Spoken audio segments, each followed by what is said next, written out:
Hello, everybody, and welcome back down here to the Gamer's Den with me, your host, Jordan, your master of lore and storyteller extraordinaire. For today, we are going to be talking a bit about, well, it's a topic I've been thinking on a little bit here, and it came up a little bit last time in the Action Economy episode, talking about the various spell mechanics and the like. And, well, what I want to talk about with you today is as a dungeon master, storyteller, DM, or whatever other title you may want to run with as you put together these adventures and run them for your players, is how to deal with caster characters as well as creatures with spell-like abilities, and how you can make use of these things yourself. Now, like we talked about last time in the Action Economy episode, spellcasters, any full spellcasting class, whether it's a cleric, mage, druid, or any of the various lodges and disciplines that may be followed in, say, Shadowrun, or, well, any other game where magic is involved, where you have a character class or a character type that is almost exclusively focused on using those powers and abilities. These characters can really easily end up being fairly game breaking and challenging in many ways. And that's simply because as they level up, as they put more karma points towards developing their abilities, as they learn a wider range of spells and disciplines, they have more and more options at hand for when their turns come up, and there becomes more and more situations where these characters become useful and incredibly viable. It really they start to be less and less challenged. They're only limited by the player's imagination and how clever they can be in applying their character's magics. um, for example, a sufficiently high enough level mage can deal with diplomatic issues using either like dominate person spells or charm person spells, or even a couple of boosts to up their charisma a bit in order to help their social skills. They can help in preparing defenses by using move earth spells, creating stone walls, or even walls of force. And when it comes to actual combat, they can summon. They have all sorts of blasting spells that they can use to deal damage. They have all sorts of support and boosting abilities that they can throw down on their allies or even NPCs and help really leverage the fight back in the player's favor. So, when it comes to dealing with and setting up these kinds of characters, the first and most obvious solution is, of course, to use your own caster characters. And this can present a great deal of trouble for the players, depending on how you set it up and what exactly it is you're going for in a particular encounter. Usually, I know for myself, when it comes to throwing enemy wizards, sorcerers, clerics, and the like at the players, I like characters that can blast or have some area of effect kind of spells handy. Not to mention, well, a couple of support spells make a lot of sense too, or spells that apply penalties to the players, like I talked about last time around. The haste spell gives bonus to hit, an extra attack, extra movement, and really just makes the characters that it's affected by that much more effective in combat by being able to perform more on their turns in combat.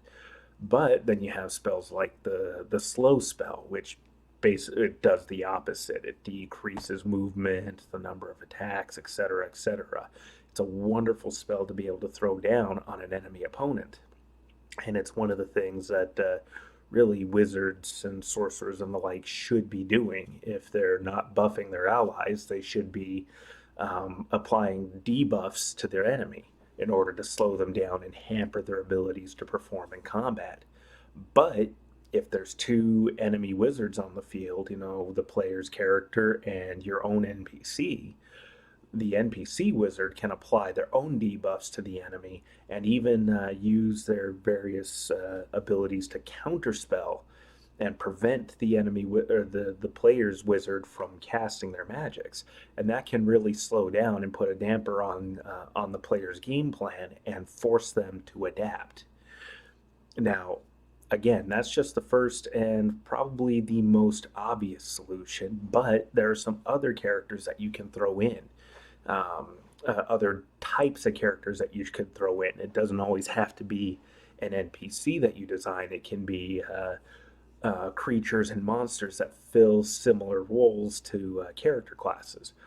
For example, another great character type to throw at a wizard is a rogue or something rogue like, something that's stealthy, able to go unnoticed, and in the midst of a commotion on the battlefield, especially if the player's wizard or the player's caster has to focus on an enemy caster trying to attack them and put a damper on their plans, they may lose track of those sneaky little bastard types that come around and hit them from the flank. And especially if you're playing particularly intelligent enemies, they should realize pretty quickly they're going to want to geek the mage and get them out of the fight. So, throwing out some sort of stealthy, sneaky character that can move around, use a greater degree of mobility to get across the battlefield and get to the player's wizard to attack them, or the player's casters to attack them, it can really throw off their game plan and catch them by surprise. And I'll admit, it's a lot of fun watching the players just kind of panic and go, oh, damn, that's not a good thing at all.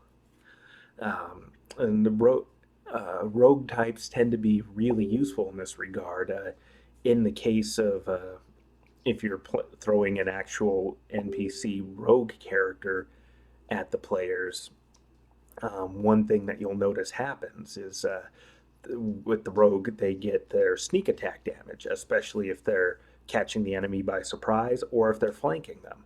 So, a rogue that catches an enemy wizard by surprise, or any other caster for that matter, can end up dealing quite a bit of damage in a single shot to the wizard. Now, if your player is running a wizard or cleric or somebody, especially if they're a more experienced player and they're running a particularly intelligent wizard or caster, which they ideally should be, they may take precautions and preparations against this to help negate the damage, or at least try to alert themselves or protect themselves somehow from this kind of an attack. But even still, just the effect of having a flanker show up at the rear or off to the side and catching the casters off guard, that will still put the players on the defensive and allow your pieces, your characters, your NPCs, everything that you have set up. That's the opportunity for them to take the advantage, because now and seize the initiative, because now the casters are flanked and they're being attacked directly.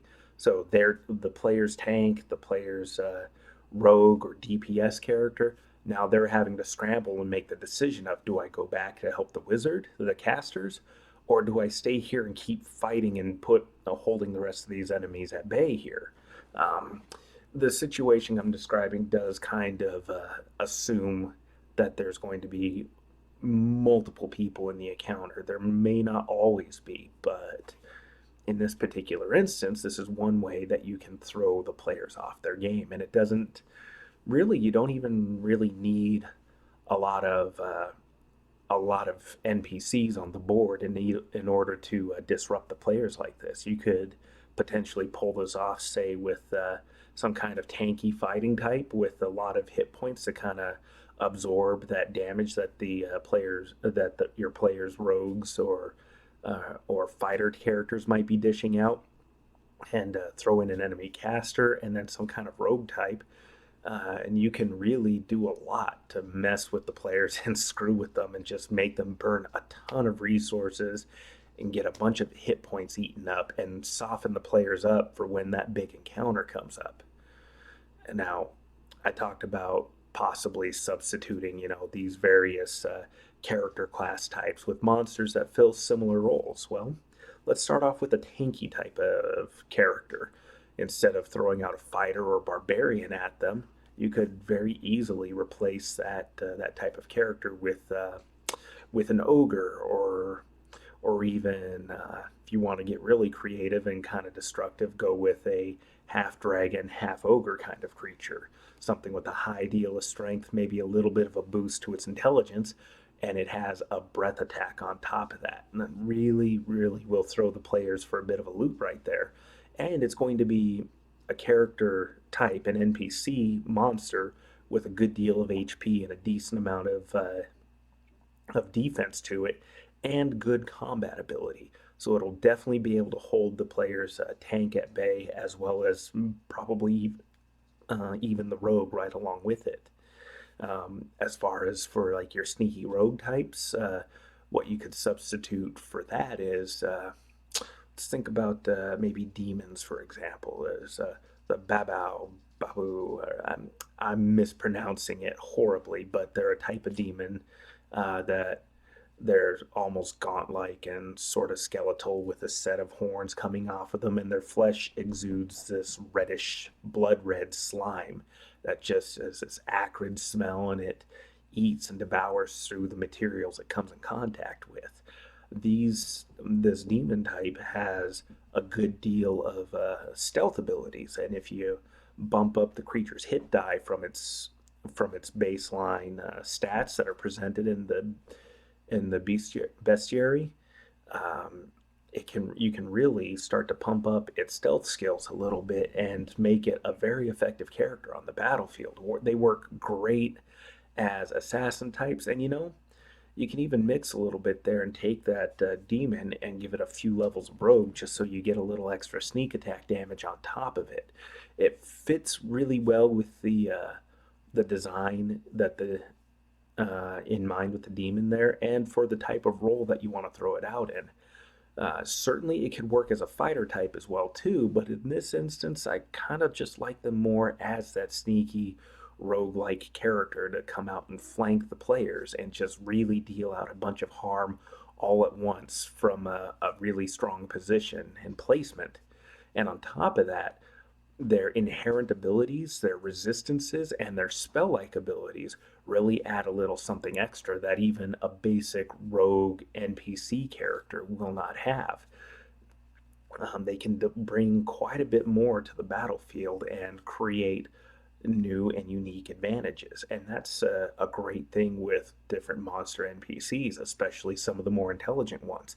Their spell like abilities, which brings me to the third point there.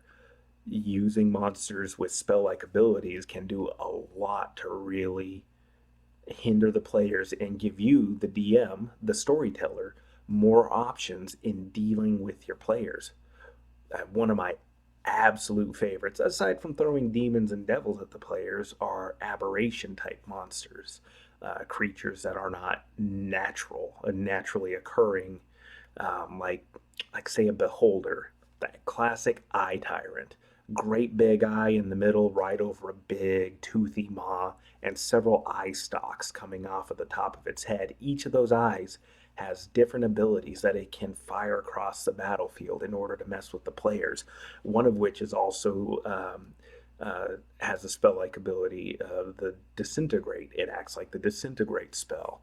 And while you can use that to deal a good amount of damage to the players, you can also use that to blast through defenses that the players may throw up. And say the enemy wizard throws down a wall of force to try to block the beholder, it can use that disintegrate to just start plowing and eating through that wall. And not only that, if the party includes a couple of casters, say a wizard, a paladin, and a cleric, well, if it opens up its central eye, it starts to block magic and magical effects. This does mean that it won't be able to use its own spell like abilities, but Beholder still has a fairly nasty bite attack, and if it's closing the distance, pinning down a wizard and a cleric, it can get in there and start dealing a fair bit of harm while those two characters are cut off from their biggest strength, their spells, the extra abilities that they would otherwise normally have access to. And this is a great way to really mess with your players. And there's all sorts of different combinations that you can throw at them. Like, if they're encountering a beholder, beholders are typically found in underground locations close to a region called the Underdark in several different campaign settings, like the Forgotten Realms setting put out by Wizards of the Coast. Um, so if they're deep down into the Underdark, there's going to be other creatures there, and particularly there may be other creatures that are curious about the sounds of fighting that they're hearing, and they may come to either join in or wait to pick off the survivors afterwards and start digging through what's left, either to scavenge off the corpses, to devour the corpses, or to see if they can't capture everybody and take a few extra slaves if they can help it. So, again, this just presents a wide variety of options for you there. It just requires a little bit of thinking, thought, and planning, and paying attention to those details that you're building into your campaign world as you build these encounters across these various adventures and story arcs. Now, again, if your players are fairly experienced and they're playing these various classes, and if they've been playing for a while, they know how to mesh well together. They will probably be able to overcome quite a few of these encounters. But even still, if you can just catch them off guard and make them worry for a moment, when they succeed, even if you didn't expect them to, it's all that much more rewarding for them and kind of for you too. Although, if they succeed and you didn't expect them to, this does mean you have to scramble a little bit and try to throw out a little extra at them. But as you gain experience running these games for your players, it gets easier and easier to do that. Again, going back to the Beholder example in the Underdark, it's very plausible that as the players are fighting a beholder or a couple of beholders, as the case may be, they will be attracting other predators or other scavengers in the Underdark. I mean, the sounds of fighting will attract all sorts of creatures, and especially if there's dead bodies to start feasting on or looting afterwards, it's a great opportunity for various beasts. Another aberration type that is fun to throw at the players, although it doesn't really fit into a tanking sort of role, but it's one that's great for throwing at character classes that depend quite a bit on the gear that they have to active to be able to be effective in combat or over the course of play, and that is of course your paladins, your fighters, your cavaliers, and barbarians. Those other classes do have extra abilities, but they still require, weapon, armor, shield in order to be really effective. And of course, the creature I'm talking about here and have in mind, and it's another aberration, is the rust monster. It's always a classic, and it's great watching that little moment of panic hit the player's eyes, especially if that player's running a fighter.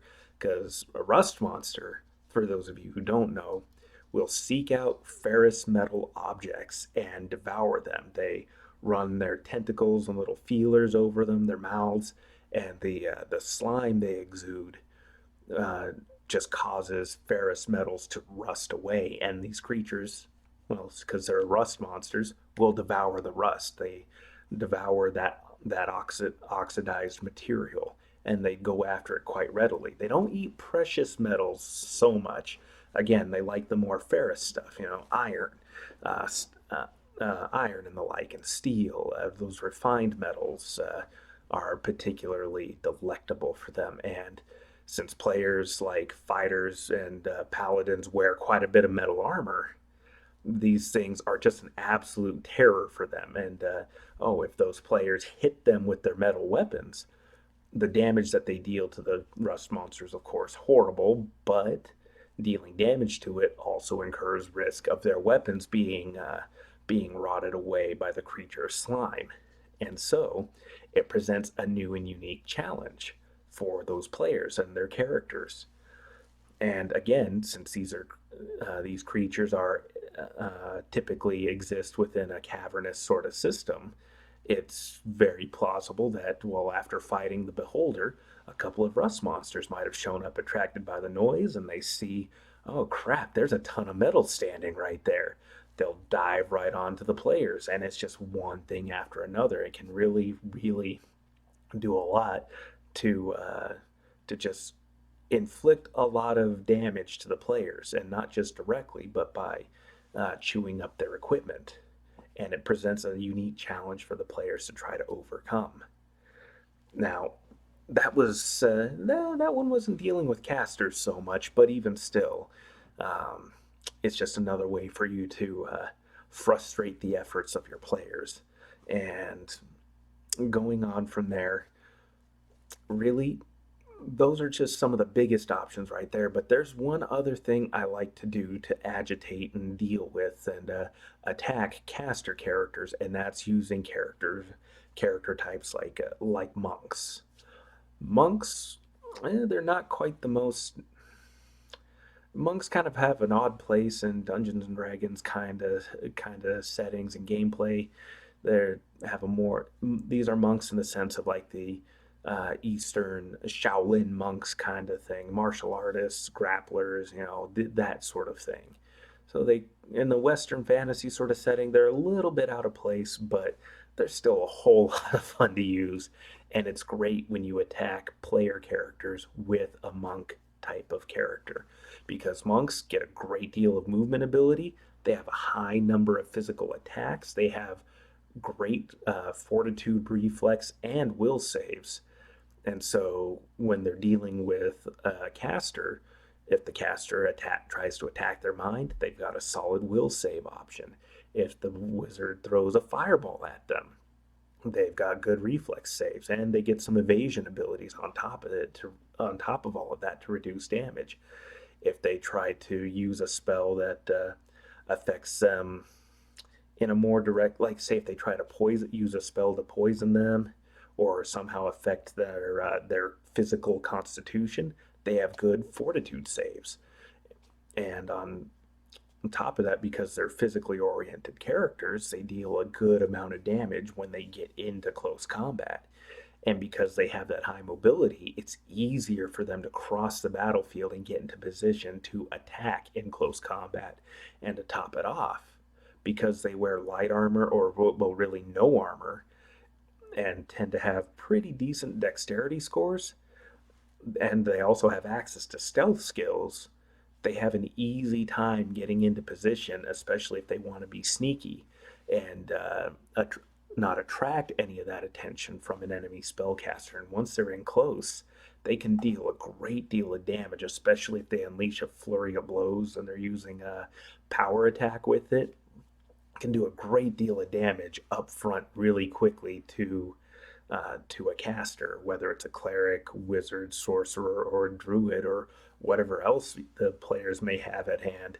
It's a great way to start dealing with the player characters, and it's a character type that, at least in my opinion, tends to have a bit more staying power in combat than a rogue, especially if it's direct combat, because they're not dependent on flanking in order to use their flurry of blows. They can just flurry every single turn, and they have some abilities to inflict some stunning effects on players. And well, since casters like sorcerers and wizards tend to not have the best fortitude saves or constitution scores for that matter, they tend to be really susceptible to those kinds of effects, and it's absolutely fantastic.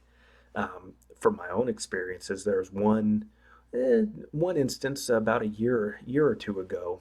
I was running a campaign, and it was the climax of a particular story arc. The city of mages, Rashomon, the jewel of the wastes, was under siege within the city. The various thieves guilds rose up in revolt at the behest of another guild that operated as the front for a demon worshipping cult. It was the cult of the blackened six fingered hand, cult of Graz, demon lord of lust. They agitated the other guilds and used their various leverage, blackmail, and arcane abilities in order to foment this uprising. And the guilds attacked and started attacking the prison in order to release their captured fellows, in order to cause widespread chaos, while the cult of the six fingered hand went and started messing with some of the portals that the city used for their interplanar trade. They were going to key them the triple realms of Azagrast, the realms controlled by Grazd himself in the Abyss, and let his armies march through and conquer the city and move on to start conquering the rest of the world that the players resided on. And they're about level 12-ish, 13-ish at this point, and a friend of mine running his wizard character, Oz, was staying at the back during this fight at the portal. And while the rest of the characters were spread out and trying to deal with everything and deal with the cultists as well as the monsters that were being summoned, other demons, which presented a whole host of problems for the characters. One of the cult's leaders, a monk, went charging straight for Oz. Um, Oz had summoned a gelatinous cube up in front of him in order to try to protect himself and give himself a little bit more time. But the monk rolled an acrobatics check, hit a natural 20, vaulted over the slime, and landed in front of Oz as part of his charge attack, and just landed a fist straight onto him. Didn't crit, but he rolled max damage, and it was well over Oz's Constitution score. He failed his Fortitude save, and he was just knocked out, right unconscious, right then and there. Now, this is just one example of how monks can be really useful. They have those acrobatic abilities and they get bonuses to their acrobatic abilities, and so they can vault and move around the battlefield really quickly and really easily, especially with their heightened charge ability or heightened movement abilities. And the extra damage they can deal is just absolutely fantastic. And in this particular instance, it worked out in my favor because by turn two, I'd taken the wizard out of the fight. So the rest of the players really had to struggle and fight. And even better, um, although this was more of a larger story thing, one of the characters was a disguised member. He's an inquisitor, and he had disguised himself and passed himself off as a ranger. Uh, he was part of an order of inquisitors called the Mage Breakers. They are entirely un they do not trust arcane magic in any way, shape, or form. And this particular Inquisitor had been assigned to retrieving Oz so that his order could essentially torture him for information, interrogate him, and either break his will and get him to submit to their order or execute him, failing that. And this was the third time he had to capture him, and why he decided to disguise himself and bide his time and wait. He looked at the monk, used, I forget what type of spell or effect it was, but essentially it was a command effect affecting the target's mind, and he told him to run the other way, and he turned and ran straight into the gelatinous cube and died. In the meantime, he picked Oz up, wrapped him in chains to keep him from teleporting, and they were chains meant to block magic. Took him outside of the portal area and used the scroll to open his own portal and shoved him through back to their inquisitorial hideout. And then he took off to go join up with the rest of the inquisitors fighting throughout the city in order to try to help suppress the revolt and maintain larger socio-political relations with the city itself, as at the same time while trying to undermine it. It's a large, complex situation, but it was really interesting and a lot of fun. And I was able to leverage these interpersonal relationships, these inter-character conflicts within the party, in order to help create this larger division. And it ultimately removed Oz from the rest of the fight entirely because he was just no longer on the battlefield. He was unconscious and deep within the Inquisitor's headquarters. He wasn't any a threat to anybody there. And again, that's another way that you can leverage these sorts of things in order to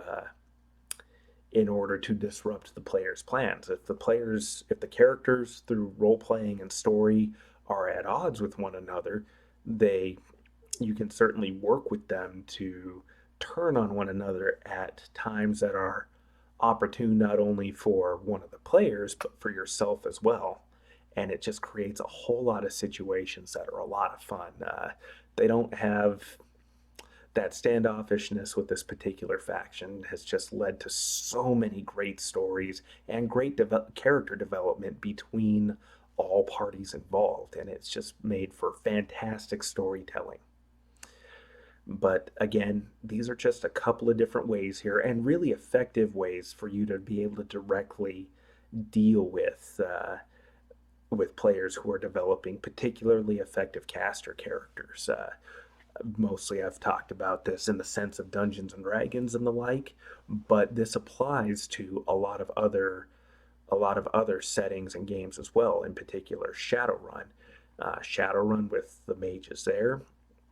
Um, the rules are, of course, a little bit different because it's a different game system, different game mechanics, but the ideas are roughly similar. Mages have a great deal of abilities at hand, and depending on how far initiated they are into their magical traditions, they may be more or less effective than others. But even still, a mage is a mage is a mage. If they have summon spells, they use those summon spells, and it's generally a net win for them as long as they can keep control of the summoned creature, because that's an extra creature that on the mage's turn can not only does the mage get to act, but their summoned creature gets to act and attack as well. And that's an extra set of hands basically for them to make use of and utilize over the course of play and combat. Um, Say they summoned a wind spirit kind of character or a kind of creature. Wind spirit creatures tend to have a great deal of movement ability, so they can move around and get into position, an ideal position, really quickly and affect things in such a way that really plays to the character's advantage. Conversely, if you're running mages to counteract the characters, and you probably should be, especially if you're playing Shadowrun and the players are going up against one of the top 10 mega corporations, those types of organizations are absolutely going to have mages as part of their security teams. They're going to do whatever they can to hamper not only the enemy mages, but also provide combat benefits to their allies and try to put a damper on their enemies. Also, given the Shadowrun setting, you have access to a wide variety of firearms, explosives, drones, and various other effects and things that you can make use of. If the if the security team you're running to counteract the players realizes, oh shit, they've got a mage and he's pretty damn good, they're going to focus a lot of their efforts on trying to geek the mage as quick as they can. Mages may be powerful, but there's something to be said about a marksman aiming a Barrett Light 50 at somebody's head. That's going to deal quite a bit of damage and present an interesting challenge for that mage. So even if I've talked mostly in the frame of reference of Dungeons and Dragons and Pathfinder, you can still take these ideas and concepts and apply them to various other settings. Um, but I think at this point I've probably rambled at you folks for long enough at this time, so this is where I'm going to leave you off. I have been your host, Jordan, your master of lore and storyteller extraordinaire. If you've enjoyed this video, please hit the like button and perhaps give me a subscribe if you're feeling up for it. And if you do, please click that bell icon so that way you get notified the next time I upload content to this channel for your viewing pleasure. Once again, have yourselves a good night.